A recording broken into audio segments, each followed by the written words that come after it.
জাতীয় নির্বাচনের জন্য এইসির অধীনে জাতীয় নাগরিক পার্টি ইলেকশনে অংশগ্রহণ করবে না ইনশাআল্লাহ। আমাদের জাতীয় নাগরিক পার্টি থেকে প্রথম দাবি হলো ইসিকে পুনর্গঠন করতে হবে।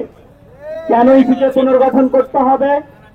গত কয়েক মাস আমরা লক্ষ্য করেছি ইসি একটি সাংবিধানিক প্রতিষ্ঠান, কিন্তু সাংবিধানিক প্রতিষ্ঠানিকের জায়গায় তারা কথা না বলে একটি নির্দিষ্ট দলের মুখপত্রের ভূমিকা তারা পালন করেছে।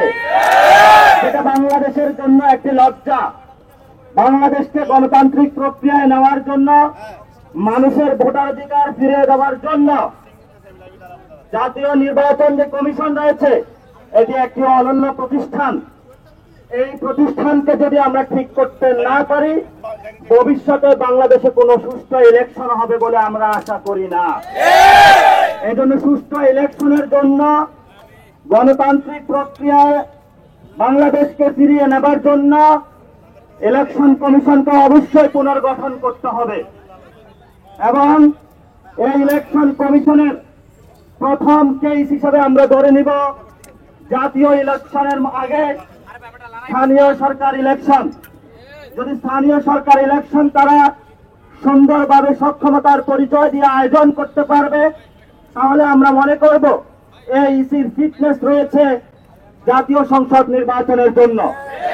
কিন্তু এই ফিটনেস ছাড়া, পরীক্ষা করা ছাড়া জাতীয় নির্বাচনের জন্য গত 15 বছরে শেখ হাসিনা ফ্যাসিস্ট খুনি এই নির্বাচন কমিশন সাংবিধানিক প্রতিষ্ঠানকে যেভাবে নষ্ট করেছে, এটাকে যদি পুনর্গঠন সক্ষমতার পরিচয় যদি আমরা নির্ণয় না করি এবং বিভিন্ন দলের যারা মুখপাত্র হিসাবে ভূমিকা পালন করছে তাদেরকে যদি পুনর্গঠন না করে সেই ইলেকশনে যাওয়া হয়, এইসির অধীনে জাতীয় নাগরিক পার্টি ইলেকশনে অংশগ্রহণ করবে না ইনশাআল্লাহ।